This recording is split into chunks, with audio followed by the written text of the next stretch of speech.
आज आप लोग को एक छोटा सा टॉपिक बताने जा रहे हैं जिसका नाम है उपसर्ग और प्रत्यय।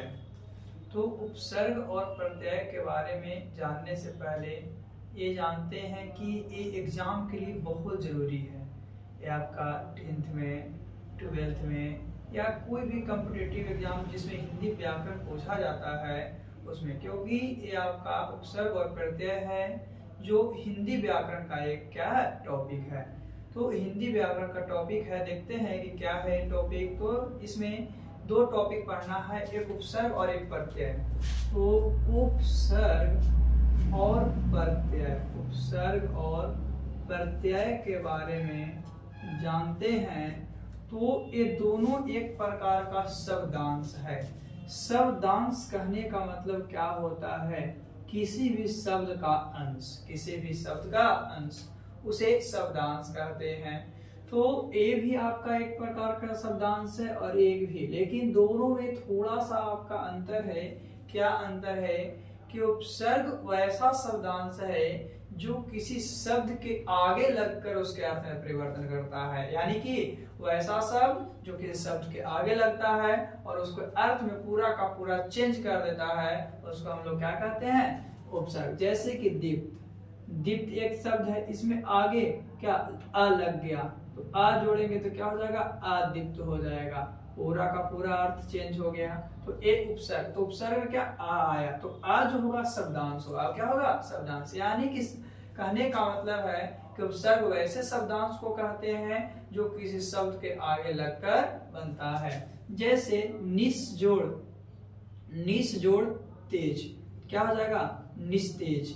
तो निस्तेज जो होगा आपका, इसमें निस क्या हो जाएगा? उपसर्ग। क्यों? क्योंकि तेज अलग था और निस जुड़ गया तो अलग हो गया, पूरा अर्थ चेंज कर लिया, तो ये आपका क्या हो गया? उपसर्ग। यानी कि उपसर्ग कहने का मतलब है कि वैसा शब्दांश जो कि इस शब्द के आगे लगता है और आगे लगने के बाद उसके अर्थ में परिवर्तन कर देता है। फिर है प्रत्यय। तो प्रत्यय भी एक प्रकार का आपका शब्दांश ही है जो किसी शब्द के पीछे लगकर उसके अर्थ में पूरा का पूरा परिवर्तन करता है। जैसे कि मानव, क्या है? मानव। तो मानव में ता जुड़ गया तो क्या हो गया? मानवता। अब ये दोनों, मानव एक अलग ही चीज है और मानवता अलग ही चीज है, तो क्या लास्ट में जुटा तो हो गया। या हम लोग ईर्ष्या, क्या है? ईर्ष्या। ईर्ष्या में क्या करते? आलू, ईर्ष्यालु।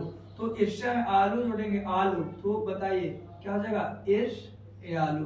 तो ये लास्ट में बना और चेंज किया तो इसको क्या कहेंगे? प्रत्यय। यानी कि वैसा शब्दांश जो कि शब्द के पीछे लगता है और उसके अर्थ में चेंजिंग कर देता है, वो आपका क्या है?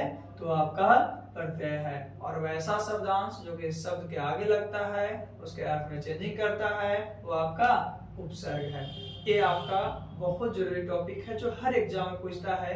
ऐसा नहीं कि डिफिनेशन पूछेगा निम्न में से कौन सा उपसर्ग है, तो पहले जो लगेगा उपसर्ग होगा और लास्ट में जो लगेगा वो प्रत्यय। चलिए, ये आपका छोटा सा एक। तो हम लोग दो एग्जाम्पल, एक आध एग्जाम्पल और देखते हैं। जैसे कि पुरस्कार, क्या है? पुरस्कार। तो पुरस्कार कहने का मतलब क्या है कि आपका पुरस्कार है और इसमें ईता जोड़ते हैं, पुरस्कारिता। ई और ता जोड़ेंगे तो क्या होगा? पुरस्कारिता। तो लास्ट में जो क्या हो गया? ये प्रत्यय। उसी तरह से हम लोग को जो आगे, जैसे कि दिन है, दिन में आगे जुड़ गया प्रति, तो क्या हो गया? प्रतिदिन हो गया।